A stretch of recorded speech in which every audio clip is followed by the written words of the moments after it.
जी हाँ गाइस, जैसे ही हम एग्जाम दे देते हैं या एग्जाम होने वाला होता है या हो चुका होता है, एक सवाल बच्चों के मन में हमेशा रहता है कि सर कट ऑफ कितनी रहने वाली है। तो उस हिसाब से एक बैक ऑफ द माइंड बच्चों के मन में रहता है कि यार इतने क्वेश्चन जो है हमको ठीक करने हैं या इतने मार्क्स हमको सिक्योर करने हैं जिससे जो है हमारा सिलेक्शन पक्का हो जाए।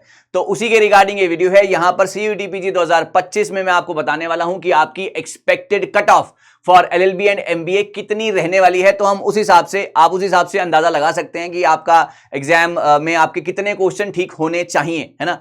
सो नमस्कार गाइस, आज मैं निशांत कपूर आपका स्वागत करता हूं आपके अपने सीयूईटी पीजी वाला में। और यहां पर हम डिस्कशन करने वाले हैं एक बहुत ही इंपॉर्टेंट सवाल का कि जैसे ही बच्चे एग्जाम को क्रैक करके आते हैं, जैसे ही बच्चे एग्जाम को क्रैक करके आते हैं या एग्जाम देकर आते हैं, क्रैक तो क्या ही, एग्जाम को देकर आते हैं, तो उनके मन में एक क्वेश्चन बहुत बड़ा रहता है कि सर कट ऑफ क्या रहने वाली है, राइट।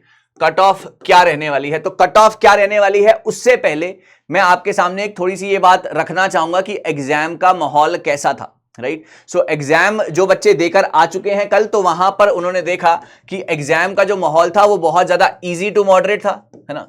अब इजी टू मॉडरेट था और मतलब इजी टू मॉडरेट था। और अगर मैं अपने सब्जेक्ट की बात करूंगा यार, मैथ्स रीजनिंग और डीआई, मैथ्स रीजनिंग और डीआई जो था, मैथ्स और रीजनिंग जो था बच्चों ने कहा काफी ज्यादा इजी था, है ना।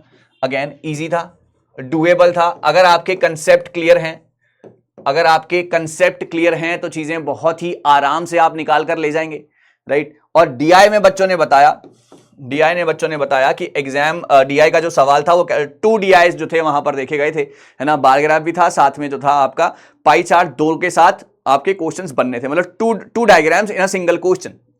सो यहां पर बच्चों ने कहा कि वो कैलकुलेटिव था और टाइम कंज्यूमिंग था। ओके, कैलकुलेटिव था एंड टाइम कंज्यूमिंग था। तो इसका जो था बच्चों ने थोड़ा सा बताया कि इसमें थोड़ी सी मेहनत उनकी ज्यादा लगी, राइट।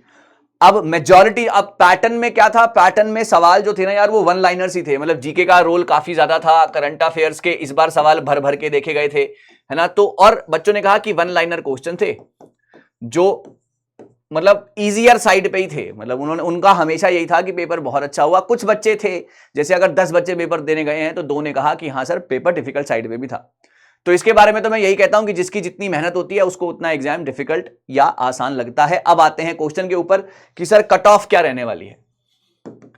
कट ऑफ क्या रहने वाली है, तो कट ऑफ की अगर मैं बात करता हूं तो इस बार कट ऑफ कंपैरेटिवली हाई रहने वाली है। जिस हिसाब से पेपर का पैटर्न था, जिस हिसाब से पेपर की जो थी बनावट थी, उस हिसाब से एग्जाम की कट ऑफ कंपैरेटिवली हाई रहने वाली है। अगर आपके 60 क्वेश्चंस, है ना, 60 क्वेश्चंस या अराउंड 60 क्वेश्चंस अगर आपके ठीक बन रहे हैं आउट ऑफ 75, है ना, और नेगेटिव मार्किंग का अभी हम उसको कंसिडर नहीं करते हैं, लेकिन अगर 60 क्वेश्चंस अगर आपके ठीक बन रहे हैं तो आप बहुत ही ज्यादा एक अच्छी स्पेस में है अपना एग्जाम क्रैक करने की। तो थोड़ा सा आपको इस बात का ध्यान रखना पड़ेगा, मतलब मिनिमम टू मिनिमम 200, मतलब अगर हम लीनियंट भी चलें तो 220 से 225 तो आपका स्कोर होना ही चाहिए अगर हम बात करते हैं। या फिर अगर एलएलबी की बात करते हैं तो 210 से 220 तक आपका जो है ये टारगेट जाना चाहिए। तो इसके आसपास अगर आपका स्कोर है ना, 60 क्वेश्चंस या मतलब उसको नेगेटिव मार्किंग को इंक्लूड करके सारी चीजें देखकर अगर 220 225 और एलएलबी में 210 220 क्वेश्चंस अगर आपके बनते हैं तो आप बहुत एक अच्छी स्पेस में पाए जा सकते हैं। बाकी जो भी आपका स्कोर है या आपको लगता है कि कितना आपका स्कोर बना है इंक्लूसिव द नेगेटिव मार्किंग, तो आप उसको कमेंट सेक्शन में जरूर लिखिएगा। हम आपके साथ जरूर आपको एक बताएंगे कि आपका एग्जाम कितना ज्यादा अच्छे तरीके से क्वालिफाई हो सकता है या अभी और मेहनत की जरूरत है। तो ये सारी की सारी चीजें थी जो कि मुझे आपके साथ शेयर करनी थी regarding the cut off.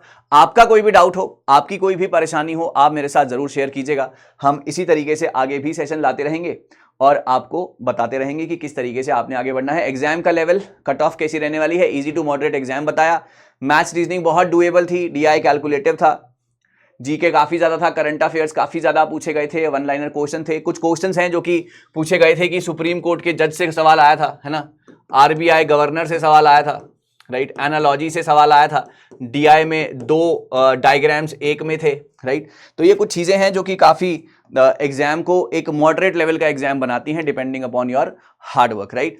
So thank you so very much, all the very best. अगर आपका जो भी डाउट, जो भी परेशानी हो, वो आप मेरे साथ जरूर साझा कीजिएगा। हम ऐसी ही नई और शानदार वीडियोस आपके लिए लाते रहेंगे। अपना ध्यान रखिए और अपना स्कोर कितना बन रहा है, कितना आपकी गट फीलिंग कहती है कि हाँ इतना आ जाएगा, कमेंट सेक्शन में जरूर लिखिएगा। Thank you so very much, जल्दी मिल रहा हूँ एक अगली वीडियो के साथ।